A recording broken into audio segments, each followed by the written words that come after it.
going on, Notre Dame fans? Mike Singer of blueandgold.com, joined by Valrico, Florida, Bloomingdale, cornerback Philip Riley, Notre Dame commitment. Philip, how's it going, man? Going great. How about you? Hey, good, man. Philip, we got one thing in common, man, for sure. I'm sure we have other things, but one thing in common for sure is we both made a move from the state of Washington down to Florida. I grew up in Kent, Washington.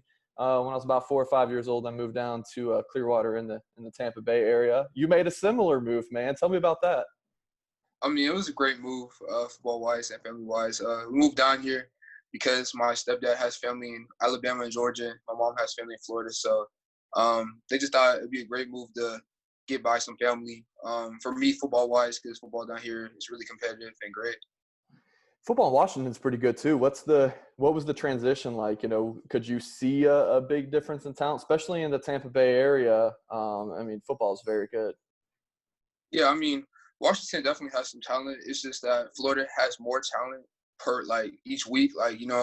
Washington, you face a good team one week, then face an average team for the next couple of weeks. But down here in Florida, it's a great team every week. So you always got to be on your toes. Yeah, definitely.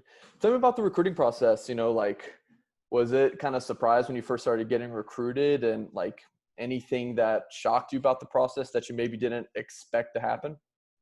I didn't expect it to blow up the way it did. I went from 3 offers to 40 in a month or two. It was a blessing, but it's definitely a surprise. Yeah, definitely. Now, a couple months ago, it was everyone kind of thought, Virginia Tech. Everybody's tossing in a picture you to go to Virginia Tech. I'm sure people still thought, hey, he's from Washington. He could end up picking the Huskies. And you kind of surprised the world, picking Notre Dame. Walk me through that, how'd that all kind of come together? I was leaning towards Virginia Tech at the time, but I really sat down, prayed about it, talked to my family about it, did a little more research, talked to the coaches. And, Notre Dame is a special school, academic and football-wise. You can't get a better combination of the two. That's really how it happened. I went on a virtual tour, talked to a bunch of students at the school, talked to the coaches, talked to my parents, really thought about it, and that's how I chose Notre Dame. Yeah, you mentioned talking to some of the students. I remember reading that article in the South Bend Tribune about, you reached out to some guys. Tell me about that.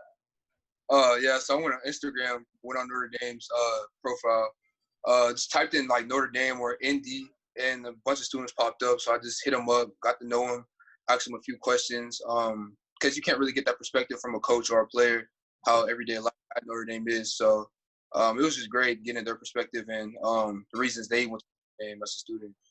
So I'm sure if you talk to another Notre Dame recruit or a player or a coach, they're a little bit, they got a bias in there. They obviously want you to go to Notre Dame. You hit a student up, he might not really know who you are. And were they pretty real with you?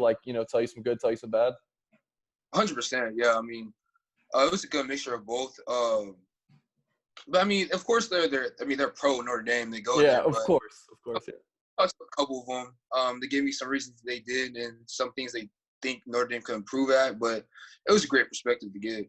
Absolutely. So, you mentioned you were leading Virginia Tech. That Notre Dame coaching staff might have kind of caught wind of that and then, turned up the heat in recruiting you. Was there one specific thing they kind of really said to you to kind of turn the tide? You mentioned, you did your own research, but, was there something that the Notre Dame coaching staff really pitched to you to kind of swing things back in their favor?